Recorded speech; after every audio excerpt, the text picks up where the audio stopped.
ಸ್ನೇಹಿತರೆ, ನಮ್ಮ ವಿಡಿಯೋ ನೋಡುತ್ತಿದ್ದರೆ ದಯವಿಟ್ಟು ನಮ್ಮ ಚಾನೆಲ್ ಅನ್ನು ಸಬ್ಸ್ಕ್ರೈಬ್ ಮಾಡಿ. ನಿಮ್ಮ ಬೆಂಬಲವೇ ನಮ್ಮ ಶಕ್ತಿ. ಪ್ರತಿಯೊಂದು ಸಬ್ಸ್ಕ್ರಿಪ್ಷನ್ ನಮ್ಮನ್ನು ಇನ್ನಷ್ಟು ಉತ್ತಮ ವಿಷಯಗಳನ್ನು ತಯಾರಿಸಲು ಪ್ರೇರೇಪಿಸುತ್ತದೆ. ಹಾಗಾಗಿ ಸಬ್ಸ್ಕ್ರೈಬ್ ಮಾಡುವುದನ್ನು ಮರೆಯಬೇಡಿ. ನಮಸ್ಕಾರ ಗೆಳೆಯರೇ, ದೇಶ ಪ್ರೇಮಿಗಳೇ, ನಮ್ಮ ಯೂಟ್ಯೂಬ್ ಚಾನಲ್ಗೆ ಸ್ವಾಗತ ನಿಮಗೆ.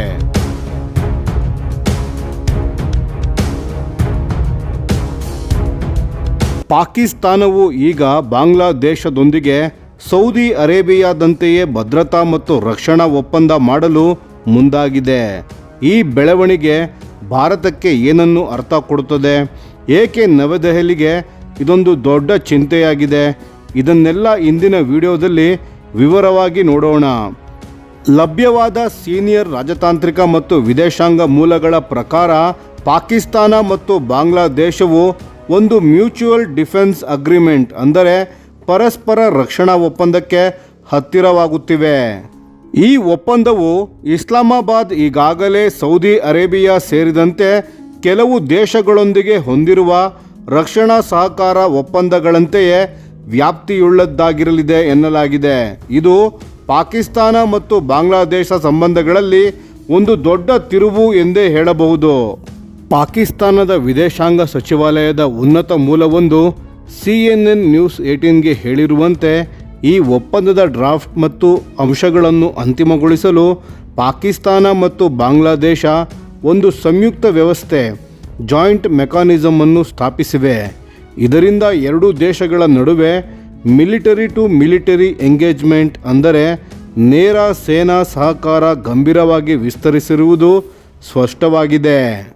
ರಾಜತಾಂತ್ರಿಕ ಮೂಲಗಳ ಪ್ರಕಾರ ಬಾಂಗ್ಲಾದೇಶದ ಮಿಲಿಟರಿ ಎಸ್ಟಾಬ್ಲಿಷ್ಮೆಂಟ್ ಪಾಕಿಸ್ತಾನದೊಂದಿಗೆ ಒಂದು ಸ್ಟ್ರಾಟಜಿಕ್ ಮತ್ತು ಡಿಫೆನ್ಸ್ ಪ್ಯಾಕ್ಟ್ ಮಾಡಿಕೊಳ್ಳಲು ಆಸಕ್ತವಾಗಿದೆ.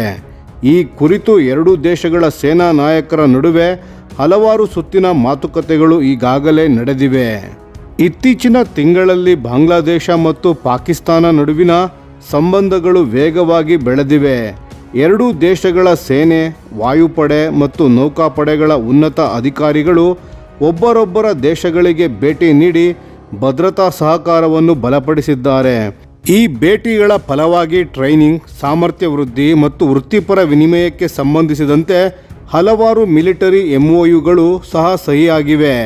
ಮೂಲಗಳ ಪ್ರಕಾರ ಈ ಮ್ಯೂಚುವಲ್ ಡಿಫೆನ್ಸ್ ಅಗ್ರಿಮೆಂಟ್ ಮೇಲಿನ ಪ್ರಗತಿ ನಿರಂತರವಾಗಿದ್ದರೂ ಅಂತಿಮ ಡ್ರಾಫ್ಟ್ ಬಾಂಗ್ಲಾದೇಶದ ಸಾಮಾನ್ಯ ಚುನಾವಣೆಗಳ ನಂತರವೇ ಪೂರ್ಣಗೊಳ್ಳುವ ಸಾಧ್ಯತೆ ಇದೆ. ಮುಂದಿನ ಸರ್ಕಾರ ಈ ಒಪ್ಪಂದವನ್ನು ಅಧಿಕೃತವಾಗಿ ಪರಿಶೀಲಿಸಿ ಅನುಮೋದನೆ ನೀಡಲಿದೆ. ಈ ವೇಗದ ಬೆಳವಣಿಗೆಗೆ ಕಾರಣವೆಂದರೆ ಶೇಖ್ ಹಸೀನಾ ಸರ್ಕಾರದ ಪತನದ ನಂತರ ಪಾಕಿಸ್ತಾನ ಮತ್ತು ಬಾಂಗ್ಲಾದೇಶ ನಡುವಿನ ಸಂಬಂಧಗಳಲ್ಲಿ ಅಚ್ಚರಿಯಷ್ಟು ಸುಧಾರಣೆ ಕಂಡುಬಂದಿದೆ. ಅದೇ ಸಮಯದಲ್ಲಿ ಭಾರತ ಮತ್ತು ಬಾಂಗ್ಲಾದೇಶ ನಡುವಿನ ಸಂಬಂಧಗಳು ಕುಸಿದಿವೆ. ಒಂದು ವಿಶಾಲ ಪ್ರಾದೇಶಿಕ ಹಿನ್ನೆಲೆಯಲ್ಲಿ ನೋಡಿದರೆ, ಒಬ್ಬ ಹಿರಿಯರೂ ಆದ ರಾಜತಾಂತ್ರಿಕ ಅಧಿಕಾರಿಯು ಹೇಳುವಂತೆ ಕನಿಷ್ಠ 8 ತಾಸುಗಳು ಪಾಕಿಸ್ತಾನದೊಂದಿಗೆ ಇದೇ ರೀತಿಯ ಸ್ಟ್ರಾಟಜಿಕ್ ಮತ್ತು ಮ್ಯೂಚುವಲ್ ಡಿಫೆನ್ಸ್ ಒಪ್ಪಂದಗಳಿಗೆ ಆಸಕ್ತಿ ತೋರಿವೆ. ಇದು ಪಾಕಿಸ್ತಾನದ ವಿಸ್ತರಿಸುತ್ತಿರುವ ರಕ್ಷಣಾ ರಾಜತಾಂತ್ರಿಕತೆಯ ಡಿಫೆನ್ಸ್ ಡಿಪ್ಲೊಮಸಿಯ ಸೂಚನೆ ಎನ್ನಲಾಗಿದೆ. ಭಾರತಕ್ಕೆ ಏಕೆ ಇದು ಚಿಂತೆಯ ವಿಷಯವಾಗಿದೆ? 2024ರ ಆಗಸ್ಟ್ನಲ್ಲಿ ಶೇಖ್ ಹಸೀನಾರವರು ಅಧಿಕಾರದಿಂದ ಹೊರಬಿದ್ದ ನಂತರ ಪಾಕಿಸ್ತಾನವು ಬಾಂಗ್ಲಾದೇಶದ ಹೊಸ ನಾಯಕತ್ವವನ್ನು ತ್ವರಿತವಾಗಿ ಸಮೀಪಿಸಲು ಮುಂದಾಯಿತು. ಮೊಹಮ್ಮದ್ ಯೂನುಸ್ ನೇತೃತ್ವದ ಮಧ್ಯಂತರ ಸರ್ಕಾರವನ್ನು ಸ್ವಾಗತಿಸಿದ ಮೊದಲ ದೇಶಗಳಲ್ಲಿ ಪಾಕಿಸ್ತಾನವೂ ಒಂದು. ಪಾಕಿಸ್ತಾನವು ಬಾಂಗ್ಲಾದೇಶದ ಜನರೊಂದಿಗೆ ಏಕಾತ್ಮತೆಯನ್ನು ವ್ಯಕ್ತಪಡಿಸುತ್ತೇವೆ ಎಂದು ಸಾರ್ವಜನಿಕವಾಗಿ ಹೇಳಿತು. ಆದರೆ ಈ ಹತ್ತಿರದ ಸಂಬಂಧಗಳು ಬಾಂಗ್ಲಾದೇಶದಲ್ಲಿ ಉಗ್ರವಾದ ಮತ್ತು ಅತಿರೇಕಿ ಚಟುವಟಿಕೆಗಳು ಹೆಚ್ಚಾಗುವ ಭೀತಿಯನ್ನು ಮತ್ತೆ ಜೀವಂತಗೊಳಿಸಿವೆ. ಈ ವರ್ಷದ ಆರಂಭದಲ್ಲಿ ಪಾಕಿಸ್ತಾನದ ISI ಮುಖ್ಯಸ್ಥ ಲೆಫ್ಟಿನೆಂಟ್ ಜನರಲ್ ಅಸೀಂ ಮಲಿಕ್ ಬಾಂಗ್ಲಾದೇಶಕ್ಕೆ ಭೇಟಿ ನೀಡಿದ್ದರು. ಇದು ದಶಕಗಳ ನಂತರ ಪಾಕಿಸ್ತಾನಿ ಗುಪ್ತಚರ ಮುಖ್ಯಸ್ಥನೊಬ್ಬ ಢಾಕಾಗೆ ಭೇಟಿ ನೀಡಿದ ಮೊದಲ ಘಟನೆ ಎಂಬುದು ಗಮನಾರ್ಹವಾಗಿದೆ. ಈ ಭೇಟಿಯೇ ಭಾರತದಲ್ಲಿ ಗಂಭೀರ ಭದ್ರತಾ ಆತಂಕಗಳನ್ನು ಹುಟ್ಟುಹಾಕಿತು. CNN ನ್ಯೂಸ್ 18 ವರದಿಯ ಪ್ರಕಾರ ಪಾಕಿಸ್ತಾನವು ಢಾಕಾದಲ್ಲಿರುವ ತನ್ನ ಹೈಕಮಿಷನ್ ಒಳಗೆ ವಿಶೇಷ ISI ಸೆಲ್ಲನ್ನು ಮೌನವಾಗಿ ಸ್ಥಾಪಿಸಿದೆ.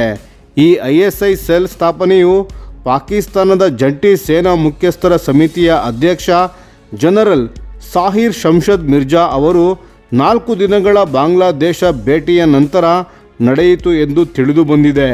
ಪ್ರಸಿದ್ಧ ಹಿರಿಯ ಪತ್ರಕರ್ತರಾದ ಸುಬೀರ್ ಭೌಮಿಕ್ ರವರು ದ ಫೆಡರಲ್ಗೆ ಮಾತನಾಡುತ್ತಾ ಹೇಳುವಂತೆ, ಭಾರತದ ಪ್ರಮುಖ ಚಿಂತೆ ಏನೆಂದರೆ ಲಷ್ಕರ್-ಎ ತೊಯ್ಬಾ ಅಥವಾ ಜೈಷ್-ಎ ಮೊಹಮ್ಮದ್ನಂತಹ ಉಗ್ರ ಸಂಘಟನೆಗಳು ಬಾಂಗ್ಲಾದೇಶವನ್ನು ಬಳಸಿ ಭಾರತದೊಳಗೆ ದಾಳಿ ನಡೆಸಿ ಮತ್ತೆ ಅಲ್ಲಿಗೆ ಹಿಂತಿರುಗುವ ಸಾಧ್ಯತೆ ಇದೆ.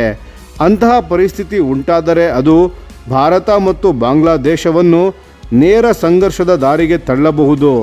ಅದರಿಂದ ಲಾಭ ಪಡೆಯುವುದು ಮಾತ್ರ ಪಾಕಿಸ್ತಾನ. ಮಂತ್ರಾಯ ಇನ್ಸ್ಟಿಟ್ಯೂಟ್ ಆಫ್ ಸ್ಟ್ರಾಟಜಿಕ್ ಸ್ಟಡೀಸ್ನ ಸಂಸ್ಥಾಪಕಿ ಶಾಂತಿ ಮೆರಿಯಟ್ ಡಿಸೋಜಾ DWಗೆ ಮಾತನಾಡಿ ಹೇಳಿರುವಂತೆ, ಢಾಕಾ ಇಸ್ಲಾಮಾಬಾದ್ ಸಂಬಂಧಗಳ ಬದಲಾವಣೆ ಭಾರತದ ಈಶಾನ್ಯ ರಾಜ್ಯಗಳ ಭದ್ರತೆಗೆ ನೇರ ಪರಿಣಾಮ ಬೀರುವ ಸಾಧ್ಯತೆ ಇದೆ. ಅದಕ್ಕಾಗಿ ನವದೆಹಲಿಯು ನೆಲಮಟ್ಟದಲ್ಲಿ ಕಣ್ಣು ಮತ್ತು ಕಿವಿಗಳನ್ನು ತೆರೆದಿಟ್ಟುಕೊಂಡು ಬದಲಾಗುತ್ತಿರುವ ಆಂತರಿಕ ಮತ್ತು ಬಾಹ್ಯ ಪರಿಸ್ಥಿತಿಗೆ ತಕ್ಕಂತೆ ನೀತಿಗಳನ್ನು ರೂಪಿಸಬೇಕು ಎಂದು ಅವರು ಎಚ್ಚರಿಸಿದ್ದಾರೆ. ದಕ್ಷಿಣ ಏಷ್ಯಾದಲ್ಲಿ ಶಕ್ತಿ ಸಮೀಕರಣಗಳು ವೇಗವಾಗಿ ಬದಲಾಗುತ್ತಿವೆ. ಈ ಬದಲಾವಣೆಗಳು ಭಾರತದ ರಾಷ್ಟ್ರೀಯ ಭದ್ರತೆಗೆ ಎಷ್ಟು ಪ್ರಭಾವವನ್ನು ಬೀರುತ್ತವೆ ಎಂಬುದನ್ನು ಮುಂದಿನ ದಿನಗಳಲ್ಲಿ ನೋಡಬೇಕಾಗಿದೆ. ಈ ವಿಷಯದ ಬಗ್ಗೆ ನಿಮ್ಮ ಅಭಿಪ್ರಾಯವನ್ನು ದಯವಿಟ್ಟು ಕಾಮೆಂಟ್ನಲ್ಲಿ ತಿಳಿಸಿ. ಧನ್ಯವಾದಗಳು.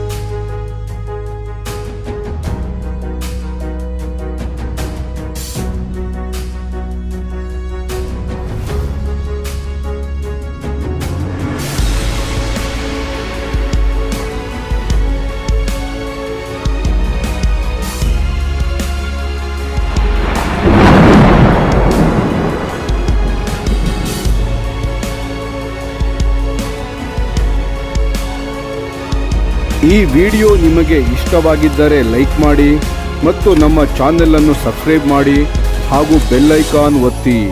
ಯಾವ ಅಪ್ಡೇಟ್ಗೂ ಮಿಸ್ ಆಗಬೇಡಿ. ಡಿಫೆನ್ಸ್ ಸುದ್ದಿಗಳನ್ನು ತ್ವರಿತವಾಗಿ ಪಡೆಯಿರಿ. ನಿಮ್ಮ ಬೆಂಬಲವೇ ನಮ್ಮ ಶಕ್ತಿ.